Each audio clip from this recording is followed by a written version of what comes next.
말씀 보도록 하겠습니다. 그럼요. 앞에 보시면 본문 이제 띄워드렸죠. 사도행전 11장. 예? 에코요? 네. 사도행전 11장입니다. 본문은 11장하고 13장 일부 이렇게 있는데 11장 13절부터 30절까지 그리고 12장 25절부터 13장 3절까지 이렇게 두 군데 볼 거거든요.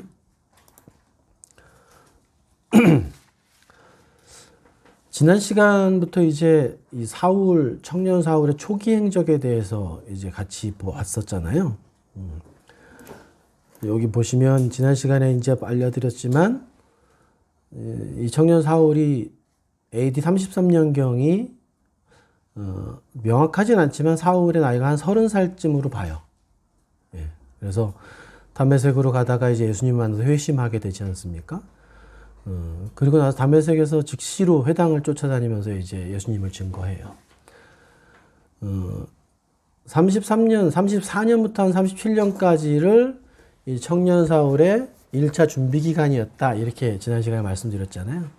그때 이 아라비아 광야에서 또 그 나바테아 왕국이라는 곳 그쪽에서 사울이 광야에서 생활하면서 예수님을 증거하지 않았을까 이렇게 성경상 이 예측이 된다 이렇게 말씀드렸었는데 그리고 나서 어떻게 되죠? 이제 다메섹을 탈출을 해요. 이 바구니를 타고 내려가서 탈출한 다음에 어디로 갑니까? 예루살렘을 방문하게 돼요. 이때 누가 도와줍니까? 바나바가 도와줘서 예루살렘 성도들을 만나게 되죠.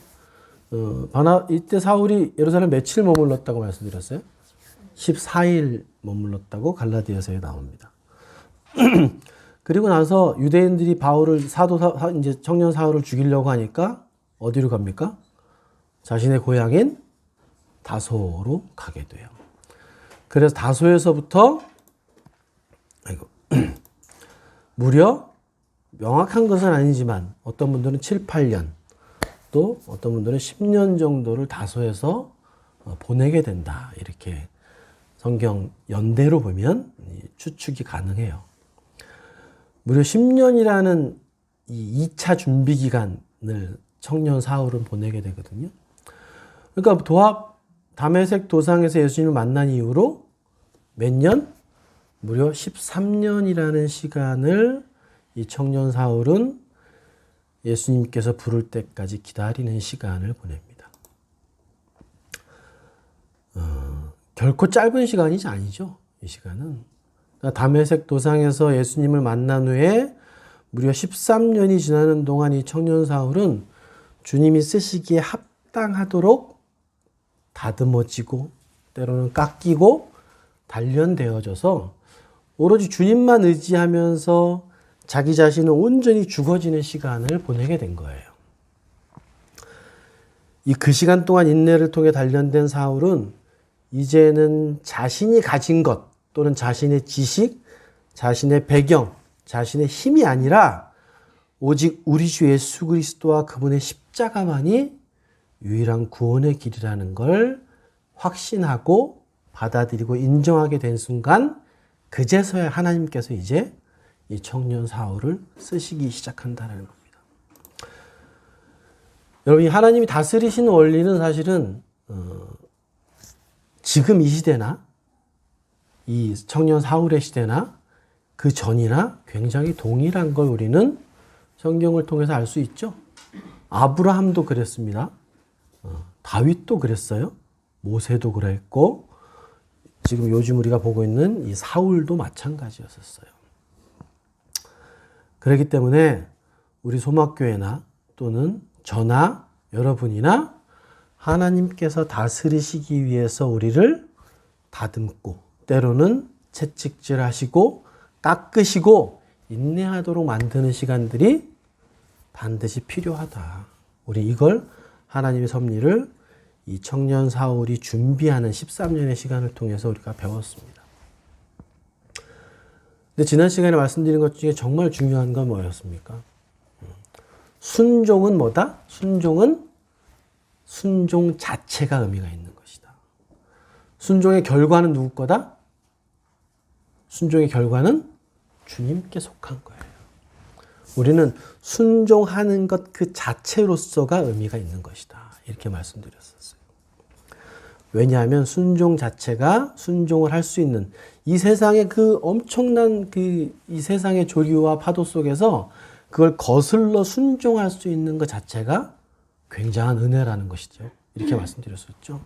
그리고 우리의 순종을 통해서 하나님이 일하시는 통로를 열어드리는 것이다. 얼마나 큰 은혜입니까, 그것이. 그래서 순종의 결과를 우리가 나의 것으로 만들려 하지 말아라. 이 말씀 드렸었어요. 순종 자체로 의미가 있는 것이다. 오늘 말씀 이제는 중년의 나이가 된 사울이에요. 30대부터 시작해서 오늘 말씀 사도행전 11장 그리고 13장에 이어지는 안디옥 교회의 사역은 사도 바울, 청년 사울이 이제 청년이 아닌 40대 중반의 나이가 되어졌습니다.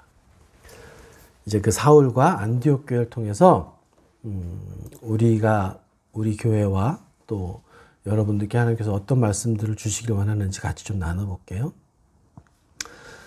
자, 오늘 말씀은 사도행전 이제 쭉 우리가 보고 있는데 요 앞에 8장, 9장, 10장 쪽에 보시면 우리가 예배 시간에 함께 다루지 않은 부분들이 있어요.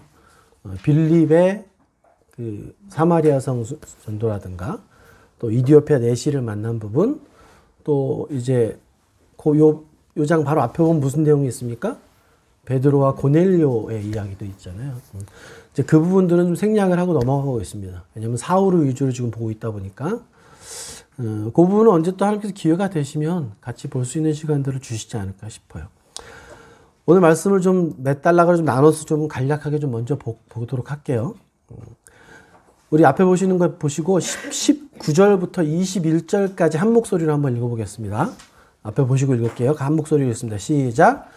그때 스데반의 일로 일어난 환란으로 말미암아 흩어진 자들이 베니게와 구브로와 안디옥까지 이르러 유대인에게만 말씀을 전하는데 그 중에 구브로와 구레네 몇 사람이 안디옥에 이르러 헬라인에게도 말하여 주 예수를 전파하니 주의 손이 그들과 함께 하심에 수많은 사람들이 믿고 주께 돌아오더라.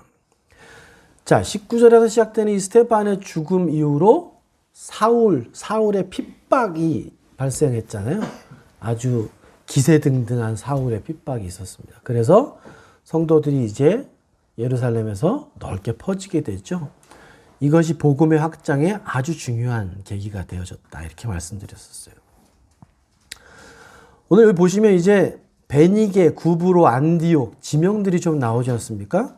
지명을 보여드릴게요. 여기 보시면 이제 구브로가 있죠? 여기 이제 영어 성경에는 키프로스라고 나와요. 네, 키프로스. 근데 구브로 우리 말은 어떻게 변화된 건지 모르겠는데 구브로라고 불러요. 구브로가 여기 있고 예루살렘 여기 있습니다. 예, 여기 다메섹은 한 요쯤 있었습니다. 그죠? 기억나십니까? 네. 여기가 안디옥이에요. 그리고 여기가 이 사울의 고향인 다소죠. 근데 베니게는 표시가 좀 미약하긴 한데 어디냐면 이 팔레스타인 이쪽에 올라가면 이 헤르몬산이라고 있어요. 헐몬산이라고 하는 그 옆에 해변가를 베니게 지역이라고 부릅니다. 예. 그러니까 이 환란으로 흩어진 성도들이 어디로 갔다는 거예요? 베니게 지역 가깝게는 또는 이 키프로스 구브로 섬이나 이 멀리 지금의 시리아 아프리카 북쪽입니다. 이 구레네 지역 안디옥까지 갔다는 거예요. 근데 몇몇 사람이 구브로와 구레네 사람 몇몇이 어디로 갔대요? 안디옥에 가서 헬라인에게도 예수님을 전파했다. 지금 이렇게 시작하고 있죠. 여기 보시면 이제 처음에 이 흩어진 유대인들은 주로 어디를 가서 복음을 전했다 그랬어요? 유대인들이 흩어져 사는 지역엔 뭐가 반드시 생겨요? 회당이 생깁니다. 성인 남자 20명만 모이면 회당을 만들 수 있는 자격이 있어요. 회당이 세워집니다. 그럼 그쪽에서 유대인들 공동체가 이제 형성되는 거거든요. 그러니까 이 흩어진 이 유대인 크리스찬들이 각 지역의 회당을 찾아다니면서 예수님을 전파했어요. 그러니까 지금 19절에도 보시면 유대인에게만 말씀을 전했다라고 말을 하잖아요. 그죠? 근데 20절에 가서 뭐라 그래요? 구브로와 구레네 몇 사람이 안디옥에 이르러서 어떻게 했다고? 여기 9절에 보시면 헬라인에게도 말하여 주 예수를 전파했다. 이렇게 설명하고 있습니다. 그러니까 이 헬라인이 누구냐에 대한 것이 설왕설래가 굉장히 많더라고요. 사실은 그렇게 중요한 문제는 아니에요. 원문상으로 보면 헬라인에게라는 것이 헬라 말을 하는 사람이란 뜻이에요. 그러니까 이게 유대인인지 이방인지를 특정하는 단어가 아닙니다. 근데 이제 주석서들을 보면 이게 유대인이다 아니면 이방인이다 그런 논거들이 굉장히 많이 나오거든요. 사실 그게 중요한 것은 아니죠. 단지 이 헬라 말하는 사람, 헬라인에게 말을 전했다라는 건 헬라 말을 하는 사람들에게 전했다 이 이야기를 뜻하는 거예요. 이 구절에서 우리가 중요하게 봐야 되는 건 뭡니까?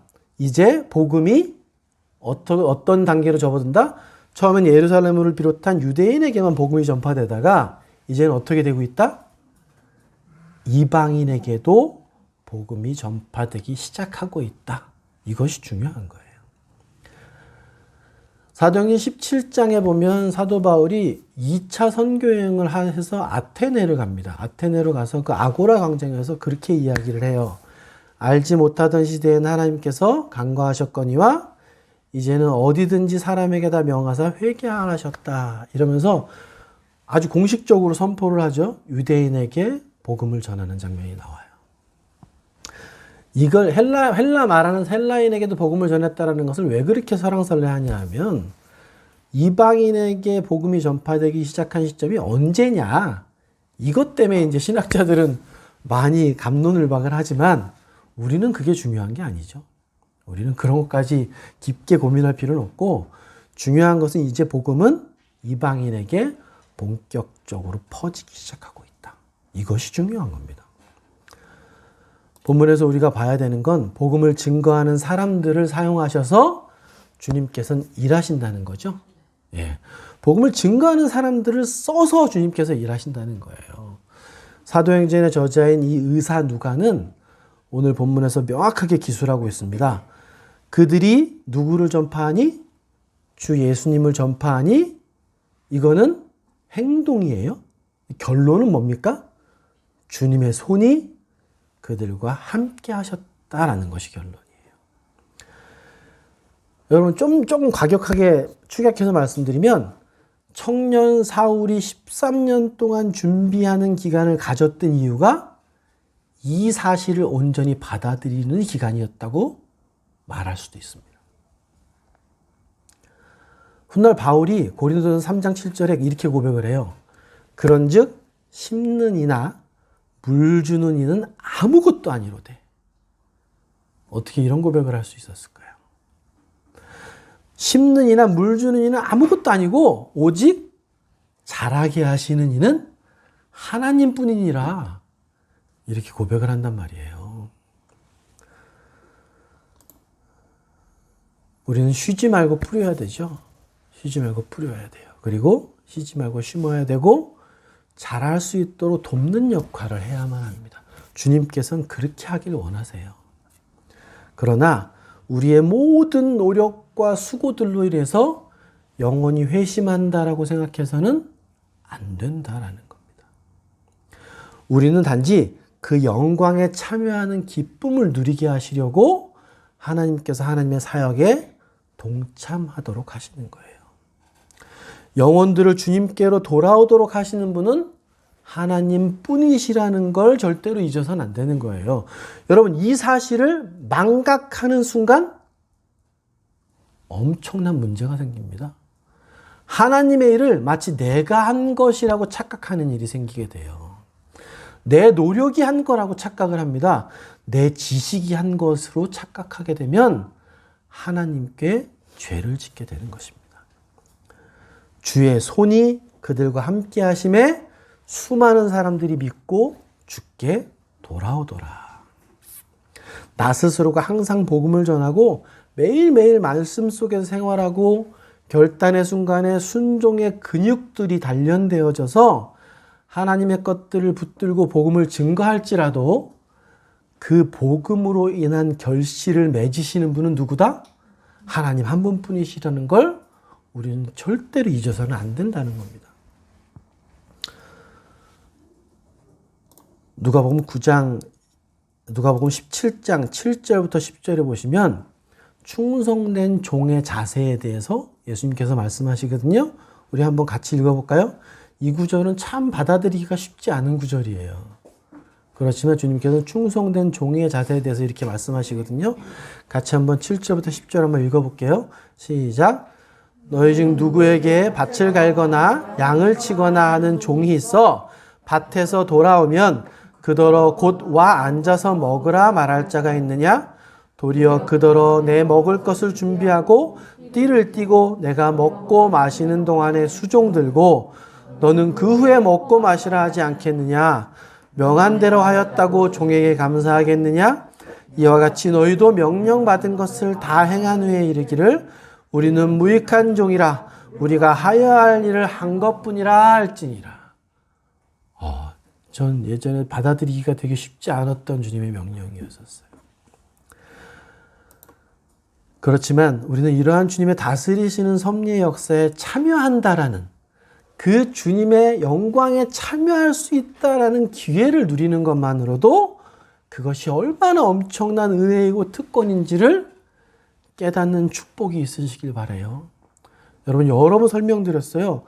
대한민국이라는 한 나라를 위해서도 자신의 온 일생과 부와 목숨까지 내던진 사람들이 있어요. 그 사람들을 우리는 어떻게 말합니까? 후대의 사람들은 칭송하고 그 사람들을 높입니다. 하물며 한 국가를 위해서도 그렇게 하는 사람들이 있어요. 근데 우리는 누구를 위해 사는 사람들입니까? 하나님 나라를 위해 사는 사람들이에요. 하나님 나라의 사역에 동참하는 그 영광은 이루 말할 수 없는 축복인 것입니다. 그걸 여러분 깨달으시기 바라요. 그럴 때 주님께서 어떻게 말씀하십니까? 마태복음 25장 21절에 잘하였도다. 착하고 충성된 종아, 네가 적은 일에 충성하였음에 내가 많은 것을 내게 맡기려니 어떻게 하신다? 내 주인의 즐거움에 참여해라. 우리의 소망은 이거죠. 우리의 소망은 이것이 돼야 됩니다. 여러분 하나님께서 세상을 다스리시는 섭리가 얼마나 놀라운지 모르겠어요. 이 시기가 지금 AD 몇 년쯤이라고 말씀드렸어요? AD 45년쯤입니다. AD 45년쯤에 하나님께서 안디옥 교회를 성장케 하세요. 누구를 통해서? 바나바나 사울을 통해서 성장케 하십니다. 근데 뒤에 보면 우린 역사가 지난 다음에 보다 보니까 이걸 다 알 수 있어요. 역사적인 이유가 있는 것 같거든요. 불과 25년이 지나서 어떤 일이 있냐면 AD 70년에 무슨 일이 벌어졌어요? 예수님께서 말씀하신 것처럼 고작 30년도 지나지 않아서 로마의 타이투스 장군, 우리말로 디도 장군이라고 하는 사람이 성전 돌 위에 돌 하나 남김없이 완전하게 폐허로 변할 것이다. 이 예수님의 예언이 이루어진단 말이에요. 이 시기로 25년이 지나지 않아서 예루살렘과 예루살렘 교회는 완전히 폐허가 돼버려요. 그러니까 주님께서 안디옥 교회를 지금 세우시고 계신 것이다. 이렇게 해석하는 사람들도 있습니다. 주님의 섭리는 굉장히 놀라운 것이죠. 여러분 AD 70년에 망한 이스라엘이 디아스포라가 돼서 유대인이 전 세계로 흩어지죠. 그랬다가 1840년 정도가 지나서 어떻게 돼요? 1948년도에 그 자리에 그 민족 그대로 나라를 세워요. 이게 사람이 가능한 일일까요? 여러분 그 한 가지 사실만 봐도 역사를 하나님께서 주관하고 계신다는 걸 절대로 부정할 수 없거든요.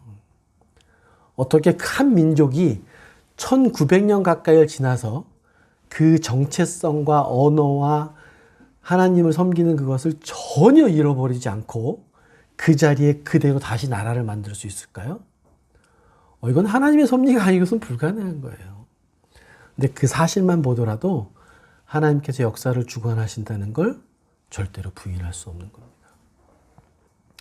이 안디옥이라는 도시가요, 로마 시대에는 3대 도시 중에 하나였었다 그래요. 로마와 알렉산드리아 그리고 안디옥 이렇게 3대 도시로 보거든요. 그러니까 굉장히 국제적인 도시였던 거예요. 그러니까 하나님의 섭리가 이 국제적인 도시인 안디옥의 복음의 확산을 통해 교회를 세우심으로 인해서 그 당시 세계를 주름잡던 로마 제국 전체와 문명 세계의 복음을 전파하기엔 굉장히 적합한 장소였던 것이죠. 안디옥에 대해서도 굉장히 설명드릴 것이 많지만 그런 것들은 좀 나중에 다시 시간이 되면 드리고요. 안디옥의 인구가 그 당시에 한 50만 정도 됐다고 봐요. 굉장히 큰 도시였거든요. 다음 구절 한번 넘어가 보겠습니다. 우리 22절부터 24절 중간에 KJ 부분은 잊지 않고 넘어갈게요. 22, 23, 24절 같이 한번 읽어보겠습니다. 시작. 예루살렘 교회가 이 사람들의 소문을 듣고 바나바를 안디옥까지 보내니 그가 이르러 하나님의 은혜를 보고 기뻐하여 모든 사람에게 굳건한 마음으로 주와 함께 머물러 있으라 권하니 바나바는 착한 사람이요 성령과 믿음이 충만한 사람이라 이에 큰 무리가 주께 더하여지더라. 사도행전 8장에서 사마리아에서 복음이 널리 전파된다는 소식을 들었을 때 예루살렘 교회에서는 누구를 보냅니까? 사마리아에. 베드로와 요한을 보낸단 말이에요. 사도행전 8장에서. 사마리아에서 복음이 전파된다는 소식이 들려오잖아요. 거기 보면. 그럴 때 예루살렘 교회에서는 누구를 보내냐 하면 베드로와 요한을 보내서 확인하게 해요. 그것처럼 멀리 떨어진 거의 500-600km 이상 떨어진 안디옥에서 복음이 전파된다는 소식이 예루살렘 교회에 들린 거예요. 그러니까 누구를 보냅니까? 바나바를 보내요. 그러니까 예루살렘 교회에서의 바나바의 위치가 어떠했는지 대충 바나바를 보내는 것만으로도 짐작할 수 있어요. 여러분 바나바는 누굽니까? 바나바는 안디옥 교회로 가는 이 시점에서 10년 전쯤에 어떤 일이 있었어요? 아까 말씀드렸잖아요. 누가 찾아와요? 예루살렘에? 사울이 찾아와요. 그럴 때 모든 사람들이 두려워서 만나려 하지 않죠. 그럴 때 사울을 형제로 받아들여주고 사도들에게 자세하게 설명해주는 역할을 담당했던 사람이에요. 그리고 그 전에는 이 바나바에게 어떤 일이 있었습니까? 이 바나바가 예수님을 자신의 구주로 믿음으로 받아들인 후에 어떤 일을 하죠? 바나바에게 갖고 있던 모든 재산을 다 팔아서 사실 예루살렘 교회가 초기에 잘 정착할 수 있도록 하는데 굉장히 큰 공헌을 했던 사람이 바나바라고 볼 수 있어요. 바나바는 여기 지금 의사 누가가 얘기하는 것처럼 어떤 사람이래요? 굉장히 특이한 표현이에요, 이게. 성경에서 착한 사람이라는 표현이 굉장히 특이한 표현이거든요. 이 착하다는 말이 어디 나오는지 혹시 기억나세요? 딱 떠오르는 부분 있으세요? 착하다라는 게 아니, 선한 사마리아인이긴 한데, 착하다는 말이 선하다라는 의미예요. 선하다. 이게 예수님께서 사람들이 선한 선생님이 이렇게 얘기하니까 예수님 뭐라 그러세요? 하나님 한 분 외엔 선한 분이 없다라고 이야기하실 때 그 단어 그대로예요, 이게. 근데 오해는 하지 마십시오.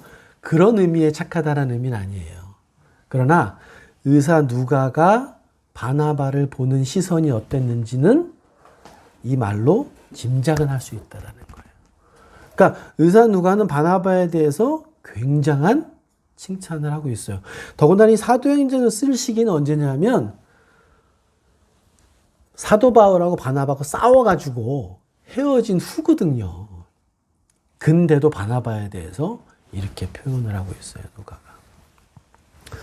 바나바는 착한 사람이요 성령과 믿음이 충만한 사람이었다. 이렇게 의사 누가는 표현하고 있습니다. 성령께서 강림하신 후에 이 바나바는 예루살렘 교회를 섬기는 것이 이 오순절 성령 강림 후에 거의 15년이 지난 거예요, 지금. 15년이 이상의 시간을 바나바는 예루살렘 교회와 여러 곳을 선교하면서 섬기는 사역, 그리고 성도들이 믿음 위에 굳건히 설 수 있도록 권면하고 돕고 섬겨주는 것에 최선을 다한 사람이었다는 걸 성경은 말해주고 있거든요. 그랬기 때문에 누가는 바나바에게 성령과 믿음이 충만한 사람이었다고 평가하고 있는 겁니다. 예루살렘 교회로부터 파송돼서 안디옥 교회에 딱 가서 안디옥 교회 성도들을 본 바나바는 어땠대요? 큰 무리가 모여서 함께 예배하고 하나님을 찬양하는 걸 보니까 바나바 왕이 너무 기뻤던 거예요. 그러면서 그들에게 어떻게 권면합니까? 그들을 격려하면서 굳건한 마음으로 주님과 함께 거하라 이렇게 권면했다 그래요. 여기 제가 써드린 것처럼 킹제임스 성경에는 어떻게 되어 있다고요? 마음에 작정을 하고 주께 붙어 있으라고 권면하더라. 보셨던 구절 같지 않으세요? 마음에 작정하고 주께 붙어 있어라. 지난 예배 시간에 본문이 뭐였었어요? 다니엘이 이방 음식을 먹으라고 하니까 어떻게 해요? 자신의 마음을 뜻을 정했다. 똑같은 말입니다. 마음을 작정하고 주께 붙어 있으라. 네, 여러분 아마도 이때까지 보면 이 안디옥 교회를 인도하던 사람들이 누구였는지는 알려지진 않았어요. 근데 오늘 본문 13장에 보면 대충 그들이 누구인지 좀 나오는 장면이 나오죠? 13장에 보시면 니게르라고 불린 시므온이라는 사람이 있었고 구레네 사람 루기오도 있었고 헤롯의 젖동생인 마나엔이라고 있었다고 13장 1, 2, 3절에 보면 나오죠. 아마도 안디옥 교회를 인도하던 사람들은 이 세 사람 중에 세 사람이 포함된 여러 사람이었을 거라고 추측을 해요. 근데 오늘 보면 아까 본 20절에 보면 안디옥의 말씀을 전한 사람들이 구브로와 구레네에서 몇 사람이 안디옥에 가서 헬라 말을 하는 사람들에게도 복음을 전했다 이렇게 설명해 드렸잖아요. 그렇다 보니까 두 군데를 다 만족시키는 사람이 누구냐? 구레네 사람 루기오예요. 13장에 보면. 그래서 명확한 것은 아마도 안디옥 교회를 주도적으로 인도했던 사람 중에 루기오는 명확하지 않을까 이렇게 추측을 할 수 있습니다. 여러분 역사적으로는 사실 그 이름이 정확하게 언급되어 있지는 않지만 사실 하나님께서 복음을 전파하는 과정에 보면 이름 없이 주님의 나라를 위해 헌신한 수많은 믿음의 선진들이 있다는 걸 우리는 알고 있죠. 교회는 유명한 어떤 사람이나 종교적인 체제로 유지가 되는 곳이 절대로 아니라는 거예요. 하나님께 온전히 붙들린 사람 그 한 사람으로 인해서 그 지역의 복음이 선포되어지고 그 선포된 복음에 하나님의 권능이 함께 하실 때 영혼들이 회심하는 역사가 일어나는 겁니다. 그 회심한 영혼들은 반드시 함께 모여서 뭘 이루어요? 교회를 이루고 어떠한 어둠의 세력도 흔들 수 없는 굳건한 반석이시고 우리의 머리 되시는 주 예수 그리스도의 몸으로서의 역할을 감당하게 되는 것입니다. 여러분들 한번 생각해 보십시오. 근데 안디옥 교회는 예루살렘 교회에 비해서 어땠을 것 같으세요? 예루살렘 교회는 사도들과 예수님과 함께 지냈던 사람들이 굉장히 많았잖아요. 그거에 비하면 안디옥 교회는 어땠을 것 같으세요? 아무래도 영적으로 또 구약의 말씀들을 아는 사람들도 많지 않았을 것이고 신앙적으로 조금 더 미숙한 교회였던 건 사실이었을 것 같아요.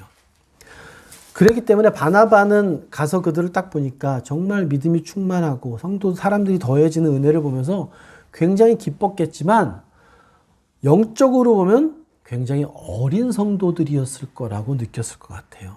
그러다 보니까 자신이 이 안디옥 교회를 인도하는 데에 굉장히 두려움과 떨림이 있었을 거예요.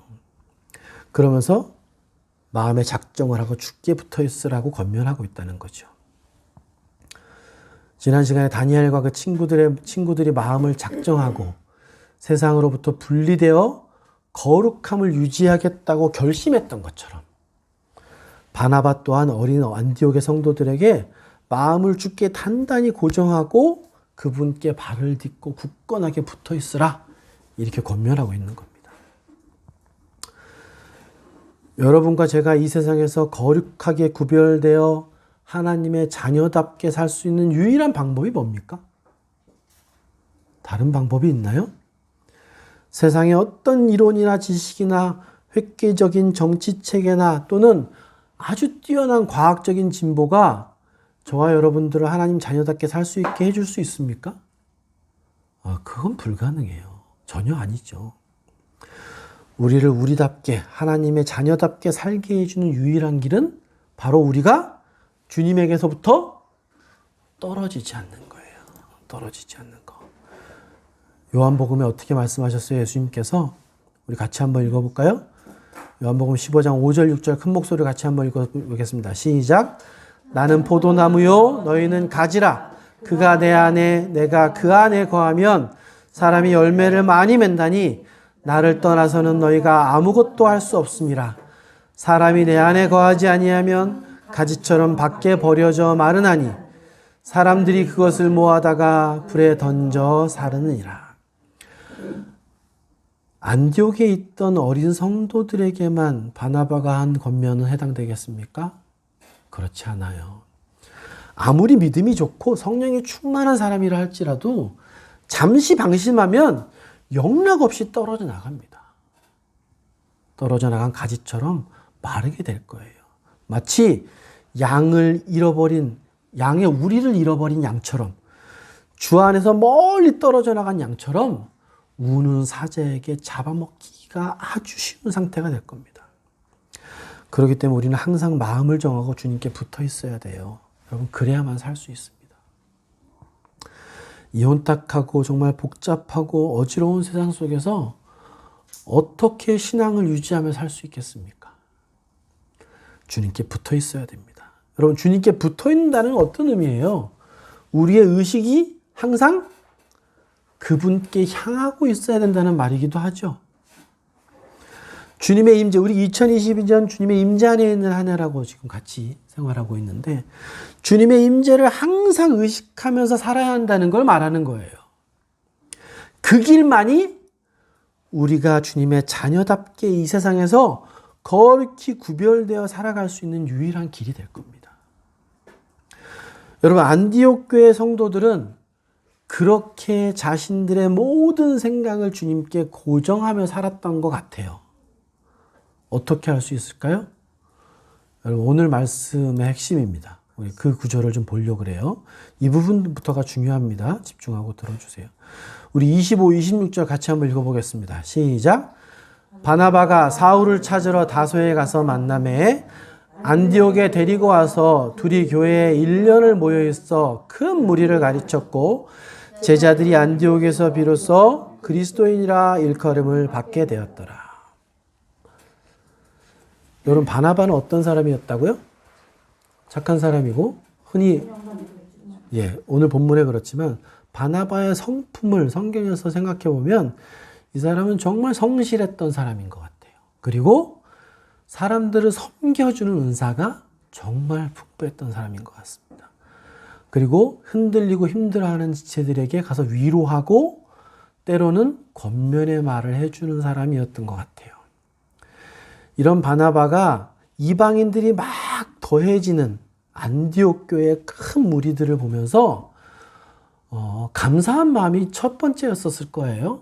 근데 바나바도 유대인이란 말이죠. 근데 이 안디옥 교회에 수많은 이방인들이 모여드는 걸 보면서 바나바 마음은 어땠을까요? 감사한 마음, 더 열심히 하겠다는 이런 마음이 분명히 있었겠지만 한편으로는 두렵고 떨리는 마음이 있었을 거예요. 왜냐하면 이 안디옥 교회에 몰려드는 사람들은 누구예요? 대부분 유대인이 아니라 헬라인, 로마인 이런 사람들이란 말이에요. 이방인이란 말이에요. 그러니까 유대인하고는 전혀 다른 부류의 사람이라고 볼 수 있어요. 유대인들은 이 헬라인이나 로마인을 어떻게 취급했다고요? 개 취급하던 사람들이란 말이에요. 그러니까 그런 사람들이 들어와서 막 공동체를 이뤄서 생활하다 보니까 안디옥 교회에도 사도들이 예루살렘 교회를 할 때 헬라인 부녀자들의 그런 문제들이 생겼던 것처럼 안디옥 교회에도 성경의 기록은 없지만 분명히 그런 문제가 더 크게 생겼을 가능성이 있어요. 바나바 혼자만의 힘으로 제대로 그들을 양육할 수 있을까라는 두려움이 아마 바나바에겐 점점점 커졌을 거라고 저는 생각이 들더라고요. 그럴 때 누구의 얘기가 들려왔어요? 안디옥의 사울은 그렇게 먼 거리가 아니에요. 근데 먼 거리가 아니라고 하지만 거의 200km 정도 된다 그래요. 근데 그렇게 안디옥에서 사역하고 있던 바나바에게 사울의 소문이 들려온 거예요. 얼마나 반가웠을까요? 여러분, 이 바나바에게 사울은 어떤 존재였습니까? 지금 안디옥에서 사역하면서 사울의 풍문이 들려오기 10년 전에 무슨 일이 있었어요? 10년 전에 예루살렘에 사울이 찾아왔었죠. 그랬을 때 바나바가 어떻게 해줘요? 이 사울이 사도들을 만날 수 있도록 도와준단 말이에요. 여기 9장 26, 27절에 사울이 예루살렘에 가서 제자들을 사귀고자 하나 다 두려워서 그가 제자들을 믿지 아니할 때 누가? 바나바가 데리고 사도들에게 가서 뭘 얘기했대요? 그가 길에서 어떻게 주를 보았는지, 그리고 뭘요? 주께서 그에게 말씀하신 일과 다메섹에서 그가 어떻게 예수님의 이름으로 담대히 말했는지를 사도들에게 이야기해 준 장본인이 누구예요? 바나바란 말이에요. 중요한 건 제가 빨간 줄 쳐놓은 거죠. 주님께서 그에게 어떤 말을 하셨는지를 바나바는 익히 잘 알고 있었죠. 주님께서 다메섹 도상에서 청년 사울에게 말씀하신 핵심은 뭐예요? 사도행전 9장 15절에 보면 주님께서 뭐라고 말씀하세요? 아나니아에게 주께서 이르시되 가라! 이 사람은 내 이름을 이방인과 임금들과 이스라엘 자손들에게 전하기 위해 택한 나의 그릇이라. 이게 뭡니까? 주께서 그에게 말씀하신 이거죠? 이걸 누가 잘 알고 있었다고요? 바나바는 잘 알고 있었어요. 아마도 다소에 있다는 사울의 이야기가 딱 들려온 그 순간 바나바의 머릿속에서는 이 말씀이 그때 정광석처럼 떠올랐을 거예요. 그렇다 보니까 이 깨달음이 바나바에게 딱 온 순간 바나바는 조금도 지체하지 않고 다소로 달려간 거예요. 교회를 섬기던 사역을 하던 바나바가 200km 되는 거리를 걸어서 갔다 오려면 좋기 아무리 빨리 갔다 와도 보름은 걸릴 겁니다. 근데 다소에 머물러 있던 사울이 지난 시간에 말씀드렸지만 다소에서만 머물렀다고 말씀드렸나요? 아니죠. 그 근방에 다니면서 복음을 증거하고 그 근방에서 교회를 세웠을 거라고 추측한다고 말씀드렸었잖아요. 그러니까 바나바가 다소에 갔을 때 사울을 쉽게 만날 수 있었을까요? 쉽게 만날 수 없었을 거예요. 왜냐하면 다소에서 그 근방 수리아나 길르기아 쪽으로 사울은 계속 돌아다니고 있었기 때문에. 어떻게 할 수 있냐? 사도행전 15장에 보면 이게 이제 사도 바울이 1차 선교여행을 끝나고 2차 선교여행을 시작할 때예요. 이 부분이. 근데 바울이 신라를 택한 후에 형제들에게 주의 은혜를 부탁함을 받고 떠나 수리아와 길르기아로 다니며 교회들을 경고하게 하니라. 수리아와 길르기아가 다소 지역이에요. 그러다 보니까 사울이 이쪽 지역에서 교회를 세웠다는 걸 추측할 수 있게 해주는 구절입니다. 10년간의 시간 동안 이 지역에서 복음을 증거했던 청년 사울이 바나바가 찾아옴으로 인해서 이제 본격적인 이방인 사역을 시작하게 되는 구절입니다. 여기 보시면 26절에 어떻게 나와요? 만남에 안디옥에 데리고 와서 둘이 교회에 1년간 모여 있었다. 이렇게 말씀하고 있죠. 여러분 사도행전의 저자가 누구라고요? 누가인데 누가는 이 초대교회 때 찬란했던 복음행전의 역사의 주요 인물인 바나바와 사울이 함께 사역한 안디옥 교회의 초기 사역을 어떻게 표현하고 있어요? 지금 한 줄로 그냥 간단하게 말하고 있습니다. 근데 여러분 한번 생각해 보십시오. 한 교회 내에 바나바와 사울이 같이 사역을 하고 있어요. 그래서 감탄사를 내뱉으세요. 그 교회가 어땠을 것 같으세요? 저는 이걸 두 사람이 한 교회에 사역을 하고 있다 생각하니까 너무 대단했을 것 같은 거예요. 바나바는 어떤 사람이라고요? 정말 온유하고 겸손하고 많은 사람들에게 정말 섬겨주고 사랑의 겉면을 해주던 사람이었어요. 근데 사울은 어때요? 어느덧 이제 40대 중반이 되어진 노련함이 덧붙여진 사울은 어때요? 정말 구약의 말씀에 굉장히 능통했던 사람이에요.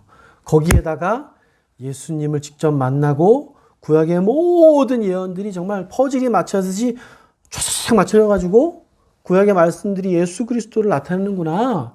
이거를 완전하게 깨달은 사람입니다. 이 사람이 두 사람이 합쳐서 안디옥 교회를 섬기고 있는 거예요. 정말 대단했을 것 같은 거예요. 이 교회가. 이 성경교사가 어우러진 하모니는 정말 환상적인 복음의 진보를 보여주고 있었을 것 같아요. 이 말씀을 보면서 마음속에 소망이 생기는 거예요. 야, 우리 교회에도 이러한 섬기는 사람, 이런 성경교사들이 세워졌으면 좋겠다. 이런 소망이 막 생기더라고요. 정말 말씀 묵상하고 말씀 준비하면서 정말 눈물로 간구하게 되는 거예요. 제 자신에 대한 부족함, 이 사울이 안디옥 교회에서 설교했던 내용들이 나오진 않잖아요. 그러나 소막교회에도 정말 이런 뛰어난 성경교사들이 있어야 되는데 이런 부족함이나 이런 것 때문에 굉장히 마음이 좀 힘들어지더라고요. 그러면서 더 간구하게 되더라고요. 이전까지 안디옥 교회 교인들은 물론 그랬죠. 바나바가 가서 안디옥 교회를 봤을 때 정말 하나님이 함께 하시는 거 보고 기뻐했어요. 그렇지만 아무래도 뭔가 좀 부족했을 거란 말이에요. 제대로 구약의 말씀들을 잘 가르칠 만한 교사가 없었어요. 여러분 오늘 13절 한번 보십시오. 13장 1절에 보면 안디옥에 누가 있었대요? 선지자들이 있었고 교사들이 있었다 그래요. 그러니까 거기 언급되는 5명 중에 누구는 선지자고 누구는 교사였다는 이야기잖아요. 그죠? 근데 구분이 돼 있진 않아요. 근데 처음 나온 인물은 바나바입니다. 바나바는 일단 제껴두고 두 번째 나온 인물이 누구예요? 니게르라 하는 시므온이란 말이에요. 이 니게르란 말이 라틴어 지금의 니그로의 어원이 되는 말이거든요. 그러니까 흑인이란 이야기예요. 니게로라 불리는 시므온, 그러니까 시므온은 유대 이름이란 말이에요. 그러니까 흑인이었는데 유대인으로 개종한 사람이 아니겠는가 이렇게 추측하는 겁니다. 두 번째 사람이죠, 이 사람. 그리고 세 번째 사람 누구예요? 구레네 사람 루기오입니다. 구레네 어디였었어요? 시리아, 북아프리카 위쪽이었단 말이에요. 그러니까 이 사람도 흑인이었을 가능성이 있어요. 그러니까 유대인, 정통 유대인이 아니죠, 이 사람도. 세 번째 누구예요? 예수님 당시에 예수님을 희롱했던 분봉왕, 갈릴리를 통치하던 헤롯의 젖동생이라는 얘기는 어려서부터 같이 자랐다는 이야기예요. 의미가. 그러니까 이 마나엘이라는 사람이 누굽니까? 왕족이에요. 굉장히 부유하게 자란 사람입니다. 그리고 누구? 5번째? 사울.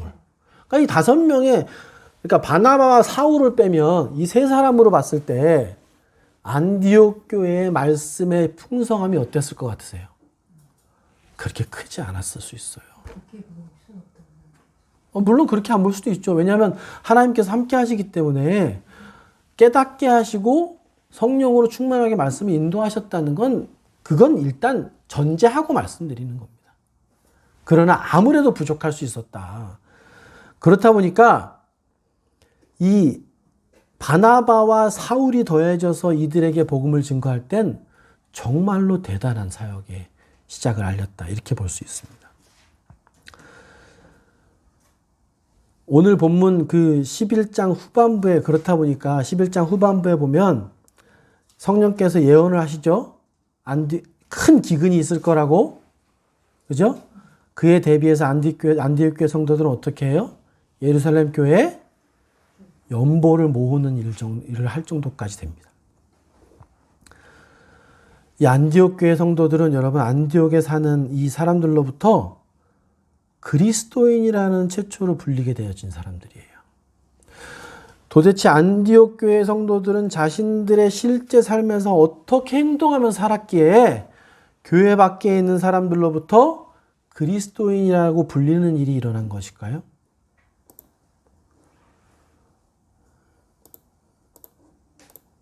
여러분, 먼저 우리가 확인해야 될 게 있어요. 이 당시에 그리스도인이라고 불리는 게 뭘 말하는 건지 알아야 되잖아요. 분명한 건요, 여러분, 이 그리스도인이라는 호칭은 교회 내에서 나온 말입니까? 아니에요. 누구에게 나온 말입니까? 교회 밖의 사람들이 누구에게? 안디옥 교회를 다니는 사람들에게 붙여준 말이에요. 그죠?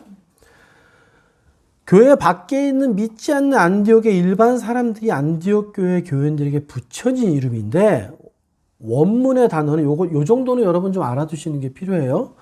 원문으로는 크리스티아노이라고 말해요. 크리스티아노이. 여러분, 흔히 우리가 알기로 이 말은 지금으로 따지면 예수쟁이다. 예수님 믿는 사람을 조롱하는 말로 우리가 흔히 이해하기도 했었죠. 근데 여러 가지 자료들을 찾아보다 보니까 그런 의미라고 보기가 좀 어렵더라고요. 이 당시에 여러분 자주 사용되어지는 말들 중에 이런 말이 있었어요. 헤로디아노이, 또 카이사리아노이, 아우구스티아니, 이런 말들이 있었다 그래요. 이게 무슨 말이냐면 헤롯이잖아요. 헤로디아노이. 헤롯을 추종하는 사람들이라는 그 무리를 통칭했던 말이라는 거예요.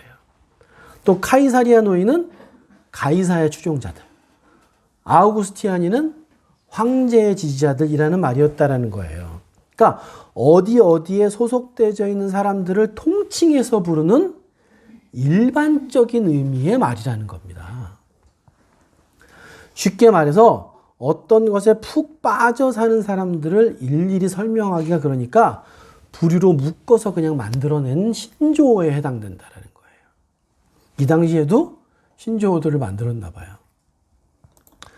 그러니까 당시에 안디옥의 사람들이 안디옥 교회의 성도들을 크리스티아노이라고 부른 건 조롱을 했거나 멸시를 하기 위한 그런 호칭이라기보다는 굉장히 가치 중립적인 표현이에요. 예수님을 믿는 사람들을 통칭해서 부르기 위해 만들어진 단어라는 거예요. 비유를 따지자면 요즘에는 어떤 예를 들 수 있을까요? 우리가 BTS를 좋아하는 사람들을 아미라고 부르기도 하죠. 그리고 예전에 전하 임자매가 많이 활동했었던 노사모도 있죠. 노사모를 비하하면 뭐라고 부르냐면 노빠라고 부르기도 해요.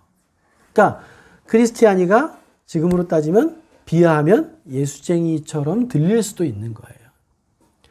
뭐 문재인 대통령 따르는 사람들도 비하하죠. 대깨문이라고 이런 식으로. 그러니까 그렇게 통칭해서 말하는 표현이에요. 그러니까 교회 내에서는 사실은 성경 그리스도인이라는 말로 성경을 한번 찾아보시면 두 군데밖에 안 나와요. 이거 외에 두 군데밖에 안 나옵니다. 사도행전하고 베드로전서에 나오는데 거기에서도 사용된 거 보면은 굉장히 가치 중립적으로 표현되어 있어요. 무슨 말이냐? 그들을 조롱하는 의미라거나 또는 그들을 존경해서 하는 말이 아니라 그냥 그들을 통칭해서 말하는 형태로 사용되어져 있어요. 우리가 지금처럼 생각하는 크리스찬에 대한 표현은 2세기나 돼서나 그런 의미를 가지게 되었다고 말해요. 그러니까 성경에서 여러분과 저처럼 예수 그리스도를 믿어 구원받은 자들을 주로 어떻게 표현합니까? 뭐라고 말해요, 성경에서 주로? 제자들, 증인들, 성도들 또는 신자들, 도를 따르는 자들 이렇게 표현되어 있지 크리스티안이라고 표현되어 있지 않아요. 대체로. 이 말은 교회 내에서 스스로 부른 게 아니라는 거예요. 여러분 그럼 생각해 봐야죠. 세상 사람들이 안디옥의 성도들을 조롱하는 의미로 불렀든 아니면 존경하는 의미로 불렀든지 간에 그게 중요한 게 아니라는 거죠. 안디옥에 있는 성도들을 왜 그렇게 불렀는가가 중요한 거예요. 왜 안디옥 성도들을 크리스찬이라고 부르게 되었는가가 중요하다라는 거예요. 안디옥 교회 성도들은 도대체 그들의 삶에서 어떤 삶을 살았길래 그 주변의 사람들이 그들을 그리스도를 따르는 무리라는 의미로 크리스티아노이라는 말을 붙여주게 되었을까요? 여러분이 우리는 신앙생활을 하지 않거나 또는 교회를 다니는 주변 사람들에게 자신이 다니는 교회를 소개할 때 어떻게 소개하시나요? 우리 교회 한번 와봐 이렇게 소개할 때 어떻게 소개하세요? 저는 예전에 원주교회 다닐 때 그렇게 소개했던 적이 있는 것 같아요. 애들이 와서 맘 놓고 뛰어놀 수가 있다. 차들이 안 다닌다. 그리고 성도들의 교제가 참 좋은 교회다. 한번 와봐라. 이렇게 설명을 했던 것 같아요. 여러분 어떻게 설명하셨습니까? 요즘은 교회 오라고 말할 때 어떻게 말해요? 우리 교회 건물이 진짜 좋아. 또는 뭐 그나마 성경적이라고 하면 어떻게 우리 교회 말씀이 너무 좋아. 우리 목사님 너무 좋은 분이야. 꼭 한번 같이 와봐. 이렇게 말하잖아요. 그죠? 그런 건 그나마 양호해요. 우리 교회 애들 보는 프로그램이 너무 잘 돼 있어. 애 데리고 와봐. 또는 우리 교회 성가대가 너무 훌륭해. 와서 찬양 들어봐. 이렇게 설명하고 있지 않나요? 자신의 교회에 대해서 이런 식으로 소개를 했다면 안디옥 교회 성도들이 과연 크리스찬이라는 말로 불려지게 되었을까요? 아마도 안디옥 교회 성도들이 지금의 성도들이었다면 사울에 대해서 이렇게 소개하지 않았을까요? 야, 가말리알 문화에서 정말 구약에 정통한 분이 왔어. 성경교사라는데 말씀이 끝내줘. 와서 들어봐. 안디옥 교회 성도들이 안디옥에 있는 도시에 있는 사람들에게 자신의 교회를 이렇게 소개했다면 그들을 보고 안디옥에 사는 주민들이 크리스찬이라고 이야기했을까요? 사울리아노이라고 말하지 않았을까요? 사울을 쫓는 사람들이네. 이렇게 말했을 거예요. 요즘 그래도 바른 설교를 한다고 하는 서울의 큰 교회들을 보면 주로 그 성도들이 어떻게 이야기합니까? 우리 목사님 말씀 정말 좋아. 여러분 이렇게 말하는 건 정말 이상하게 변질된 거예요. 그 교회 목사님이 어떤 신학교를 나왔든 또 어떤 유명한 목사님하고 같이 목회를 했든 그러다가 개척교회에서도 지금 몇천 명의 이상의 교회가 됐네. 이런 식으로 자신의 교회를 소개하는 건 안디옥 교회로 봤을 때는 굉장히 이상하게 변질된 거라는 거예요. 그러나 안타깝게도 지금의 그리스도인들 대부분은 자신의 교회를 이런 식으로 소개하죠. 그러나 안디옥 교회 성도들은 너무나도 헌신적으로 자신들을 섬겨주는 바나바에 대한 칭찬이나 놀라운 성경 해석으로 구약의 말씀을 잘 풀어 성경해준 사울의 이야기를 한 게 아니에요. 누구 이야기를 했으니까 크리스티아노이란 말을 듣게 됐어요? 오직 예수 그리스도. 오직 예수 그리스도를 그들의 입에서 내뱉었기 때문에 그들의 삶에서 예수님이 드러났기 때문에 안디옥에 있는 사람들은 안디옥 교회 성도들을 크리스티아노이라고 말하게 된 거 아니겠습니까?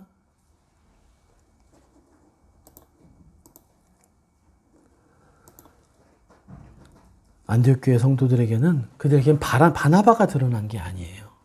사울이 드러난 것도 아니고 그들은 온전히 예수님께 속한 사람이라는 걸 드러낸 거예요. 그것들을 명확하게 깨닫고 증거한 것이 안디옥 교회 성도들이었던 거예요. 여러분 그들은 아마도 사울에게서 예수님의 삶이나 그분의 죽으심, 부활, 그리고 그분이 승천하신 것, 그리고 성령이 임재하신 것, 그래서 그분이 성령으로 해서 그분께서 교회에게 주신 놀라운 은사들, 그리고 성령님의 임재를 통해서 삶이 변화되어지는 것들, 그리고 앞으로 그 메시아가 어떻게 오실 거에 대한 것들을 이 사울에게서 굉장히 잘 배웠을 거예요. 그러나 그들은 그렇다고 해서 주변에 나가서 사울을 소개하지 않았어요. 안디옥의 성도들은 사울이 아닌 그들의 삶에서 온전하게 역사하시는 우리 주 예수 그리스도가 드러나는 삶을 살았던 거예요. 그들은 교회에서 듣고 배우고 깨닫게 된 그 진리들이 교회 안에서 끝냈던 것이 아니죠. 그들의 삶 전체에서 오로지 그리스도만 드러나는 삶을 살았다는 걸 알 수 있게 해줍니다. 믿지 않는 자들과 말할 때도 그렇고 그들이 입을 벌려서 말할 때 그리고 무언가를 깨닫게 될 때도 그들의 머릿속에 항상 누가? 그리스도가 떠나지 않고 그들의 입에서 그리스도가 흘러나왔던 것을 우리는 알 수 있습니다. 여러분 얼마 전에 대통령 선거 끝났잖아요. 고작 5년 이 나라를 다스리는 인물을 선출할 때도 우리 관심은 어디로 가 있었어요? 온통 그 대통령 선거에 가 있었어요. 실제 생활 속에 수없이 많은 그 후보들의 이름을 내 입에 올리셨었죠? 그 당시에 주변에 말씀하시고 때로는 전화하기도 했고 저도 예전에 그렇게 대통령 선거 전에 했던 기억이 있습니다. 여러분 우리 회사 직원들이 제가 누구 뽑았는지 다 알아요. 어떻게 합니까? 제가 입을 떼서 얘기했으니까 아는 거예요. 공식적으로 제가 강압적으로 얘기하진 않았지만 한 2번 정도 얘기했던 것 같아요. 우리 직원들이 어떻게 합니까? 제가 입을 떼서 얘기했기 때문에 아는 거예요.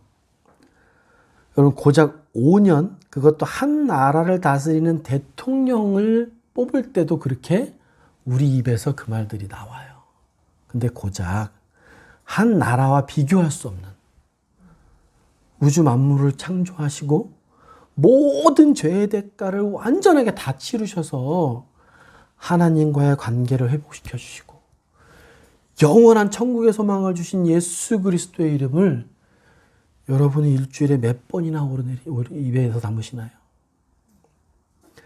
예수님의 성육신하심 그리고 산상수훈에서의 놀라운 말씀들 요한복음의 마지막을 장식하는 그 제자들에게 주신 정말 주옥 같은 그런 말씀들 그분께서 어떤 고난을 받으셨는지 그분이 달리신 십자가는 도대체 무슨 의미인 것인지 그분이 죽으신 것이 도대체 어떤 이유 때문인지 그분의 부활은 얼마나 놀라운 소망이 있는 것인지 그분의 부활을 통해 사망의 권세가 깨졌다는 것이 무슨 의미인지 장차 재림의 복된 소망은 어떤 것인지 이런 것들을 여러분 일주일에 몇 번이나 여러분 입에서 말씀하십니까? 여러분 가정에서 여러분들 자녀에게 일주일에 몇 번이나 예수님을 말씀하세요? 내 직장이나 또는 내 개인적인 모임에서 만나는 사람들에게 예수 그리스도에 대해서 한 번이라도 말해본 적이 있으신가요?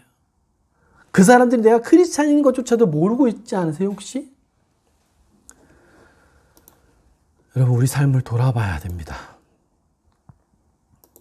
안디옥의 성도들은 그들의 실제 삶에서 얼마나 많이 우리의 주님에 대해서 말했으면 안디옥에 믿지 않는 사람들이 그들은 그리스도인이야 이렇게 말을 했을까요? 나는 정말 내 실제 생활 속에서 과연 내 주인 되시는 그분의 이름을 얼마나 소중하게 여기시면서 증거하세요? 증거하는 건 고사하고 주변에서 내가 크리스찬인 것도 모르고 있지는 않습니까 혹시? 정말 깊게 돌이키고 반성해 봐야 될 부분입니다. 여러분 정말 더 놀라운 건 뭔지 아십니까? 13장에 보시면 이토록 안디옥 교회를 열정적으로 섬기던 바나바와 사울을 성령께서 어떻게 하래요? 선교사로 세워서 딴 데로 보내래요. 선교사로 파송하라고 성령께서 말씀하셨어요. 아마 지금 같았다면 안디옥 교회는 난리도 보통 난리가 일어나지 않았을까요? 어떠세요? 자신의 교회를 잘 다스리던 두 사람을 성령께서 선교사로 파송하라는 거예요. 근데 여러분 안디옥 교회 성도들은 어떻게 해요?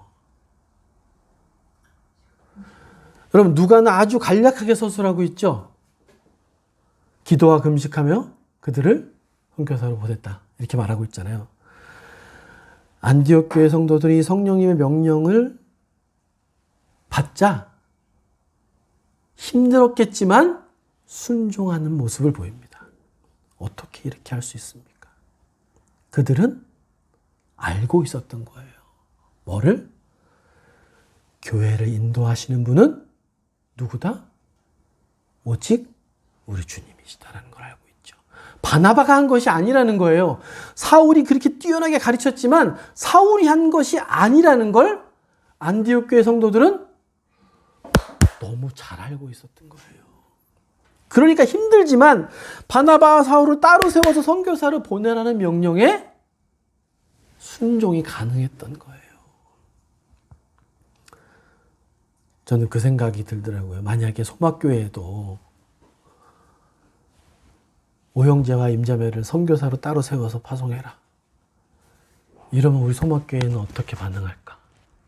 이런 생각이 드는 거예요.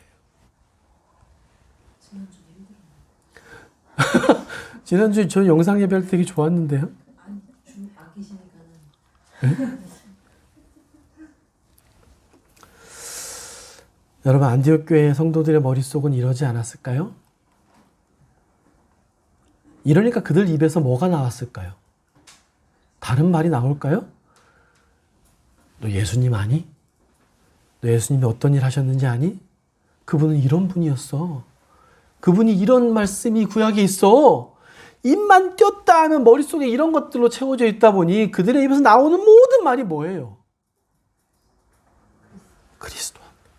그리스도였던 거예요. 그렇다 보니까 주변 사람들이 그 말을 하도 듣다 보니까 저 크리스티아노이들 이렇게 말할 수 있게 되어진 거예요. 여러분 오늘 말씀을 마치도록 하겠습니다. 여러분 교회는 우리 주님의 몸이죠. 우리 예수님은 우리의 머리가 되시는 분이세요. 교회는 오로지 주님만 높이면서 그분께서 하신 일을 증거하는 공동체가 되어야 됩니다. 그 교회의 한 지체로 소속된 여러분은 마땅히 여러분의 삶 속에서 오직 예수님만 증거하는 삶을 사셔야 돼요. 그것이 마땅한 교회의 본분이고 그 교회에 소속된 성도들의 본분입니다. 사랑하는 소막교회 지체 여러분, 세상은 우리를 뭐라고 부릅니까? 여러분 세상은 여러분을 뭐라고 불러요? 세상은 우리를 크리스찬이라고 부릅니다. 저는 어디 가서도 제가 크리스찬이라고 당당히 말합니다. 안디옥 교회에게 크리스티아노이라는 말은 어떤 의미였습니까? 크리스찬이란 말은요, 그들의 삶에서 예수 그리스도라는 이름을 입에 달고 사는 무리들을 그 무리들을 세상 사람들이 보고 붙여준 이름이에요. 여러분의 삶의 실제 현장에서 일주일에 과연 몇 번이나 우리 주님의 이름을 부르면서 말씀하시고 계십니까? 과연 일주일에 몇 번이나 내 머릿속에서 우리 주님을 떠올리고 계세요? 우리 주님께서 나를 위해 주신 그 놀라운 대속의 은혜를 일주일에 몇 번이나 찬양하면서 지내십니까? 여러분과 저의 신분이 진짜 크리스찬이 맞다면 우리 입에서 주님의 이름이 끊이지 않아야 할 것입니다. 내 머릿속에 사야 할 물건을 고민하는 시간보다 우리 주님이 십자가에 달리셔서 얼마나 고통을 받으셨는지, 그분의 아픔이 얼마나 컸는지, 그 아픔으로 인해 얼마나 감사가 큰지 그것들을 생각하는 시간이 훨씬 더 많아야 되지 않겠습니까? 장차 내 자녀가 뭘 공부해야 될지 고민하며 찾는 그런 시간보다 예수님께서 다시 오시마 약속하신 그 소망의 근거를 탐구하고 공부하며 고민하는 시간이 비교할 수 없을 만큼 더 많아야 되지 않겠습니까? 누가복음 6장 45절에 주님께서 그렇게 말씀하시죠. 선한 사람은 마음에 쌓은 선에서 선을 내고 악한 자는 그 쌓은 악에서 악을 내나니 이는 마음에 가득한 것을 입으로 말함이니라. 지난 일주일간 여러분의 머릿속에는 어떤 것들이 채워져 있었습니까? 지난 한 달간 여러분의 머릿속을 가득 채웠던 것들은 과연 어떤 단어세요? 바나바와 사울이 아닌 주님의 손이 함께 하셨던 안디옥 교회 성도들처럼 우리 소막교회도 그렇게 되기를 간절히 소망합니다. 사랑하는 소막교회 모든 지체들의 삶에 우리 주님의 손이 함께 하시기만을 간절히 소망해 봅니다. 여러분, 우리 이 시간에 잠깐 기도하겠습니다. 우리 말씀 들으신 것 차분히 한번 생각해 보시면서, 안디옥 교회 성도들은 예수님을 모르는 사람들에게 저 그리스도를 따르는 자들, 저 크리스티아노이들, 이런 말을 들었습니다. 그것이 칭찬이든 비난이든 그것이 중요한 것이 아니라 그들의 입에서 얼마나 예수님에 대한 이야기가 많이 나왔으면 그 사람들을 다 뭉쳐서 그리스도인이라고 부르게 되었을까요? 세상 사람들은 나를 그리스도인이라고 말합니다. 이거 합당해야 되지 않겠습니까? 이 시간 주님 앞에 주님, 제가 크리스찬이라고 불리기를 소망합니다. 주님께서 나를 위해 십자가에 못 박히신 그 은혜를 제 입에서 쉬지 않고 증거하는 자가 되길 소망합니다. 그런 고백을 담아서 우리 잠깐 기도하는 시간을 갖겠습니다.